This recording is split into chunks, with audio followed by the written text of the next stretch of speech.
Thank you, Mr. Chairman.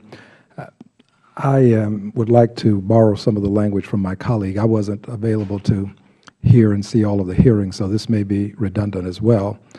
But I do appreciate the testimony that I've heard. We do have a good many things going on today, I assure you.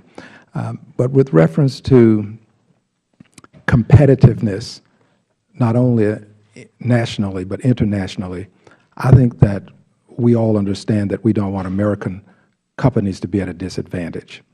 And specifically as it relates to the insurance market, there seems to be a notion that the regulators have a better understanding of banking than insurance law or insurance needs.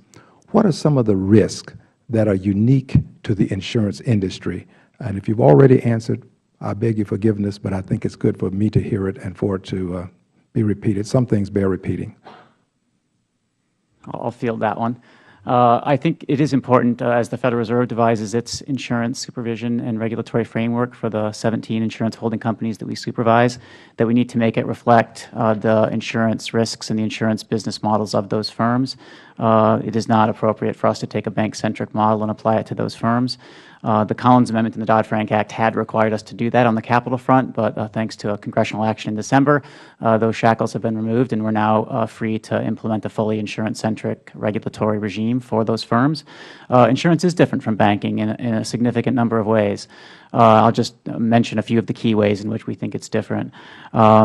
Insurers, particularly life insurers, tend to have longer-term liabilities than banking organizations, and they tend to engage in less liquidity transformation and maturity transformation. I think that militates in favor of a different regulatory regime. They also tend to have liabilities that are uncertain in amount. Bank liabilities tend to be of a fixed amount. The insurer's classic insurance liabilities are of an uncertain amount. The size of those liabilities will depend upon the eventuation of future mortality risks, longevity risks, morbidity risks, natural catastrophe risks. That makes insurers quite different from a bank. And the last thing I'll mention is on the asset side of the insurance balance sheet. Many American insurers, again, life insurers principally, have a separate account capacity, and that's a major asset class of many life insurers that simply isn't present on bank balance sheets. So there are a lot of ways in which insurers are different from banks, and we need to make sure that our regulatory and supervisory regime reflects those differences. And you are indicating that you believe you're in a position to do this at this time? Yes, we had been impeded by the Collins Amendment, but we feel like the change that Congress made to the Collins Amendment and the Dodd-Frank Act in December frees us up to devise a fully appropriate insurance-centric model for the 17 firms that are predominantly engaged in insurance that we have. Thank you, Mr. Chairman. I yield back.